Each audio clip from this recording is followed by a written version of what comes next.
Welcome back. This is the Daily Brief. We continue to follow stories that are developing at this hour, including the fact that the Senate Select Committee is still investigating matters Solai Dam tragedy, with allegations now coming from that particular committee last week over the fact that high security officials from Nakuru County have been involved in the payout of those who were affected by that particular tragedy, something they find as a conflict of interest, and the fact that it is the very same investigating officers and security officials who should actually investigate the cause of that particular tragedy. This further so, the committee actually recommend the Interior Ministry to fire the whole of the Nakuru County top security leadership. Now, following this particular story is Grace Kuria, who joins us from the Parliament buildings. Grace, a very good morning to you. What are we expecting today? Morning, Ian, and yes, as you rightly said, the Solai Dam tragedy, the probe into the Solai Dam tragedy is currently ongoing by the Senate Ad Hoc Committee, of course chaired by Senator Mutula Kilonzo, and of course this is ahead of tomorrow where they're expected to adjourn in order to now compile a full report, a comprehensive report, Ian. And the man of the moment, or the person who they're really waiting for, is Interior Cabinet Secretary Dr. Fred Matiang'i, of course, to shed more light in regard to the probe, because he was expected, he has been expected severally, and he was even expected here yesterday, but of course he sent the CAS, that is Patrick Ntutu, to represent him, but the committee could hear none of it because they expect CS Matiang'i himself to be here in order to answer some of the questions that you have read out before this link, Ian, because as you said, some of the officials in Nakuru, and in particular the Nakuru County Commissioner, is being blamed for forcing victims of this tragedy that claimed the lives of 47 and had hundreds others displaced. He's been blamed for forcing them to sign a form in exchange for payouts ranging from 100,000 to 1 million shillings. There are also speculations of a list of fake survivors who are getting compensation that is not rightfully theirs. And so these are some of the questions that CS Matiang'i is expected to answer today if he presents himself before the committee.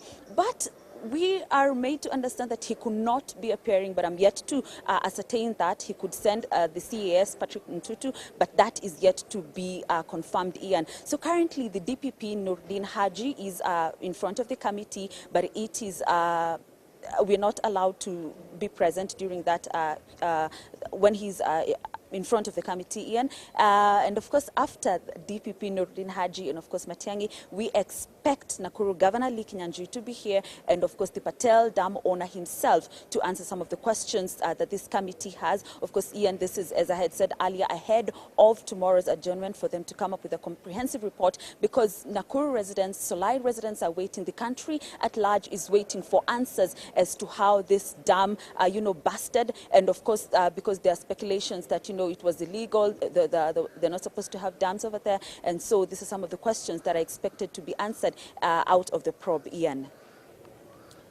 Okay, thank you for that. Grace Kuria reports of the disappointment by members of that particular Senate Select Committee for failure of the Interior Cabinet Secretary, Dr. Fred Matiang'i, to appear before it.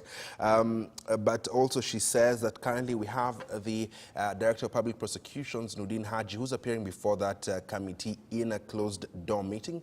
Once that ends, they will be able to brief us. Joining us right now is current and political affairs analyst Carl Marks. Thank you for joining us, Carl. And of course, we still continue to try and understand matters Solai Dam tragedy, the mystery surrounding that, and of course, the many answers the victims of these victims still have. The Senate Select Committee is angered by the fact that CS Dr. Matiang'i did not show up for this particular probe yesterday, something that has now become a common trend, don't you think? Yeah, thank you, Ian. One thing that I always ask is that, why is it that we always take these institutions just for granted? Because if a CS is actually summoned, he needs to appear and actually now actually clear air to the country that what is going on, what needs to be known. Because, it is even a high time we now start to ask ourselves, what are the qualifications for one to set up a dam? What are the requirements? Do we do routine management into these dams? And if all these things are not done, who is supposed to be taking responsibility? Because we need not to respond when you're supposed to be taking responsibility. Perhaps in the defense of the cabinet secretary, he might say that he sent his chief administrative secretary, Patrick Olentutu, and there is nothing in it. There's nothing different than what he would have presented there. No, if you're needed in person, you need not only always to delegate. This time, it needs leadership. Can you go, you as a person? It's not a matter of delegating it while we need you actually to give us the clear view over what is there. Because what about if maybe the PS will not give exactly what is expected of him? That maybe my boss will come to clear the remaining bit. The committee is recommending the firing of the Nakuru County top security officials over claims of being compromised and, of course, taking part in the compensation process, which should ideally not be their mandate here. Yeah, you could see during the process of some probing by the committee, the Senate committee, you could see that there was a lot of intimidation. There's a lot of some backstabs within the security personnel. It seems like there was some given maybe some bribery sort of that took place before all this process could have been initiated. So, you know, the common man will like, we are now getting an option of how we can come to claim of what happened. But if the security, the people you need to trust, are the people who are actually getting back to be compromised by the same suspect, then where do you find the common man? So it is high time now the security also need to know that working for the people, we need that professionalism in them. It's not about you compromise yourself and so many people are losing lives. So if it is a matter of firing them, they need to go home. These are the people that we need not even to tolerate to be in those positions for, by the time we are speaking. And who is supposed to take responsibility after revelations that we found that this particular dam was operating illegally, and this came from the Ministry of Water and Sanitation through the Cabinet Secretary? We start first of all squarely with the water, with the water ministry, because this thing is supposed to be happening when they are the people who are in charge. If they are given the mandate, as a water ministry, what did they do? How many dams are now going to actually be the same as the state of Solai? So that means that somebody actually slept on the job. So we start with the water ministry. Then we get to the security personnel who are supposed to be actually getting back and also now getting the place to be secure and didn't do that. Yes. Okay, thank you for that. Now, we're reacting to the fact that the Director of Public Prosecutions, Nudin Haji, is appearing before the Senate Select Committee probing the Solai Dam tragedy in a closed-door meeting, as reported to us by Grace Courier. However, once that particular probe ends, they will be able to give us a brief, and we shall definitely cross over there to find out what exactly transpired, because questions surrounding the death of at least 47 people still remains a mystery. Majority of those who survived that are also still waiting for compensation. So we shall keep you up to speed on that. Meanwhile, one of the top stories that we're following today is also the fact that the NYS Status Conference continues today with both sides of the teams, that is the defense as well as the prosecution, presenting their cases and arguments before the judge there. This was adjourned from yesterday to today, and therefore, as you can see on the sidelines of your screens, it is continuing right now. Let's just listen in to the kind of deliberations happening there.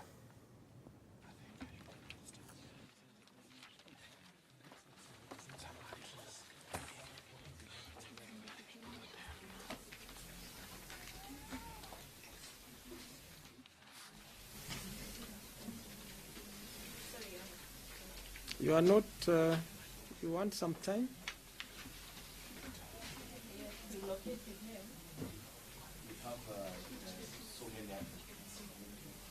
Each witness signed on a different inventory as they were picking. Sorry, the advocate for the accused.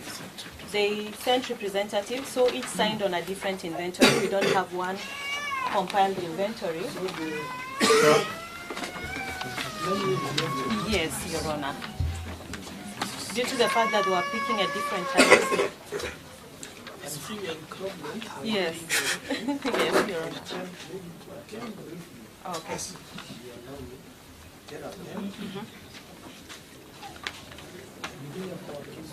Yes.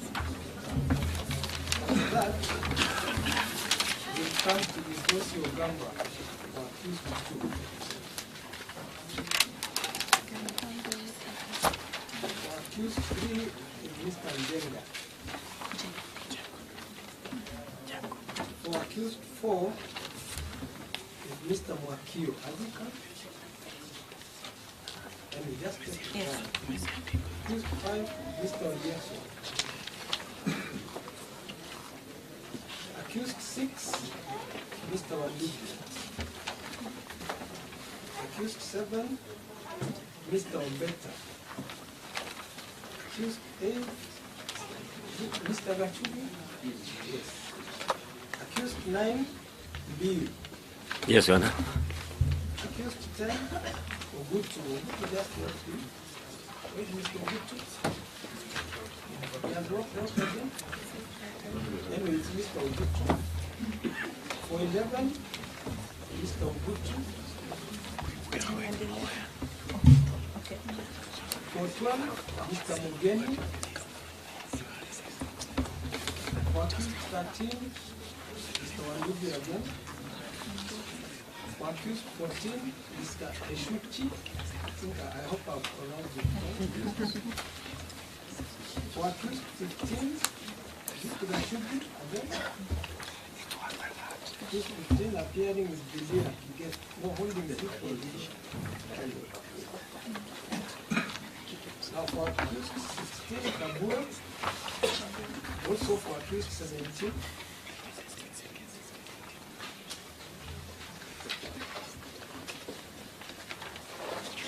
Accused 18 is absent, some of the team will start. So for accused 19, Mr. Gitanga, not present. I've just added him. Mr. Omar for accused 20. Kirimi, holding brief for Njeri for accused 21. Has Njeri come? No, my lord. So Njeri is appearing for accused 21. Yes. Mishuki for accused 22. Kirimi for accused 23. Otieno for accused 24. Accused 25. Accused 26 is absent. Otieno again for accused 27.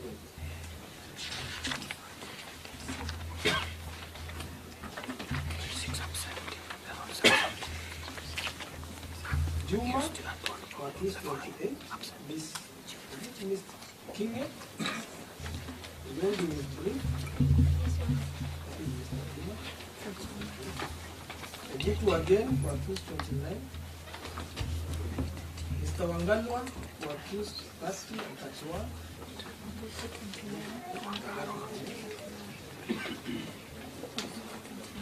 Onindo for accused 32. J.M. Chengo for accused 33. Ogutu again for accused 34 and accused 35. Wangalwa again for accused 36. Agongo for accused 37. Agonga, yeah? Yes. Ondabu for accused 38. Please get to take you. Muru for accused 39. Akil is holding brief. Accused 40 is absent. Ombeta for accused 41. 42. 43 and 44. Mr. Gamba is holding brief.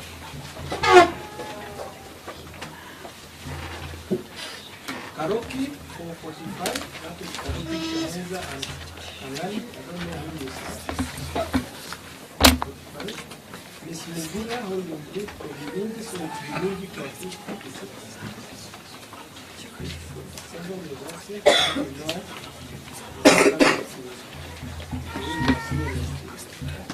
This is his first. George Migutu Wakuka is absent. Wandugi for Christine Njeru. Njeru. You know, what do we for? There must be a mistake there, you know. I'm not from Jero, you know. Well, some of the charges being read out there to the suspects of the NYS, even as the pre-trial conference continues. And now, Carl, let's talk about this because of major concern. And, you know, there was a general feel that when the arrests were happening, such dramatic moments, if you can remember, the over 20 suspects being dragged from the police stations all the way to the Milimani law courts in a hurried manner. But this process now seems to have sort of stalled. Thank you, Ian. First of all, you know, Kenya, we are losing a third of our national budget to the corruption every year. And the most worrying trend is that it is very unfortunate that the parliament has now actually, they've decided to choose to take sides with a suspect. In history, I think Kenyans will judge them harshly. Because if you look at what is happening from the joint parliamentary committees, the reports they are giving, they are even leaving Kenyans with more questions than answers. If you get into the reports that Kenyans are also eagerly awaiting for and of the urgency and the magnitude of these reports, nobody is taking care of that. So the health of Kenyans, the safety of Kenyans, nobody is considering that. So one thing that I know that I think you can take this to the bank is that, take it from me, that the courts are not in the mood to execute the executive factional wars in the name of fighting corruption. Are you saying there's lack of goodwill within the judicial system? No prosecution will take place. But this goes, there will be no this is prosecution. contrary to what the Chief Justice assured us. In fact, as a nation, during the National Prayer Day, he said that his office will not be left behind and it will give all the necessary support to the executive on their own graft. Ian, there will be no prosecutions. Reasons being, this is just another crisis of, we call it a crisis show, okay? And by the way, NYS maybe episode 3 is almost coming up again. Because, you know, the biggest money in any given country is usually stolen during the time when we are almost closing the budgets. And then you read another one. And this is what is happening. So people are like, we are taken into circles because if really we want to speak the truth. There is this guy who was arrested in Nakuru. For making sambosas using the cat meat, right? Yeah. Did you see the speed at which the guy was prosecuted? And if that really is what we mean... But Carl, he pleaded guilty, if you remember his case. This is what I'm telling you. The same way we are talking about money has been perhaps looted. the process could have maybe been slower if he pleaded otherwise. Let me tell you, get to the common man when there is any case. You will see the frequency or maybe, the given time, the period at which you're supposed to be appearing within the mentioning and hearing is very close. But for these guys, you can even see they are very comfortable because they know that there is nothing that is going to take place. But don't you think it would also be unfair to blame the court system? I'll give you an example. Just yesterday, the state prosecution failed to give enough reasons to the court as to why the Kenya power bosses should be denied bail, just based on the evidence that he had presented. The judges found that that was not enough.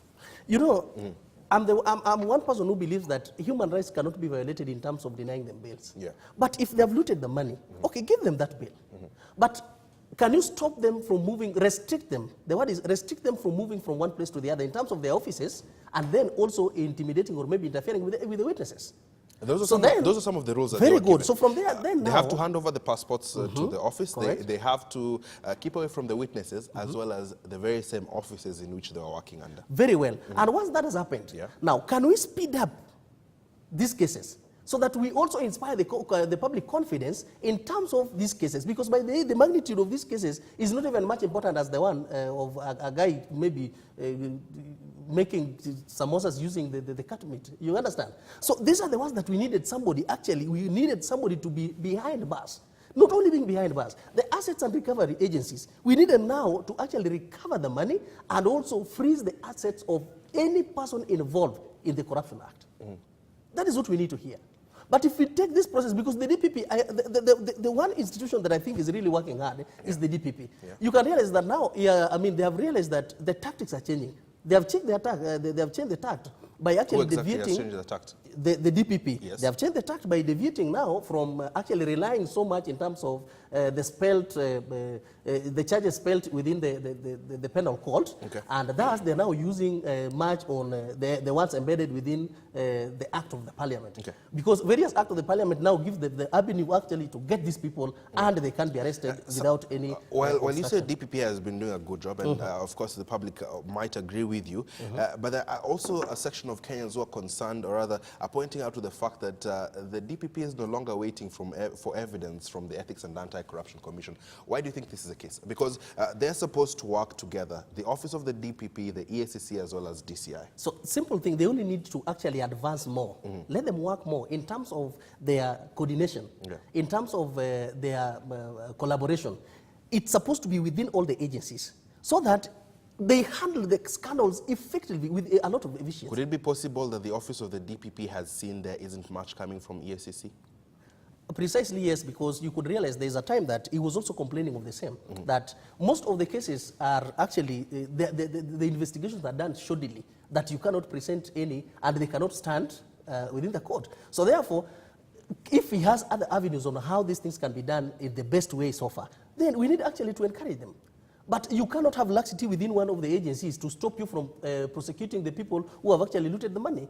That is not the best way to actually now say because one wrong, you use another wrong to justify the other. No. It's a matter of can we make all these agencies to work so that in coordination and collaboration, we can get effective results out for Kenyans so that you can inspire the confidence of the public. So if you're very sure that no prosecution will happen, Yes. therefore it means that the office of the Chief Justice, David Maraga, is failing Kenyans on their own graft. Yeah, because we need the speed.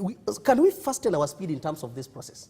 So that once we'll see the so-called big fish, we need to see these people behind bars. Not only seeing them behind bars, Ian, we need to see money returned. Not only seeing that, we also need to see their assets freezed so that Kenyans can now realize that corruption is not a norm. Corruption is something that immediately you get into any looted money, we will come for you. We will recover our money. And we will also make sure that you must pay back, even with some interest. That is what is expected of this nation. And of course, as we take a short commercial break, we're still following events coming to us from the Milimani law courts. Maybe we can take a look at what is happening there right now. We shall also be crossing over to the vetting for the office of the Ombudsman, where former Meru women representative Florence Kajuju is appearing before the Justice and Legal Affairs Committee of the National Assembly, where she will actually be defending why she is the best person for that particular office. Now, when we come back, I shall be telling you what the Office of the Ombudsman is all about, and of course we shall talk about this particular vetting and listening to how that is going. Stay tuned.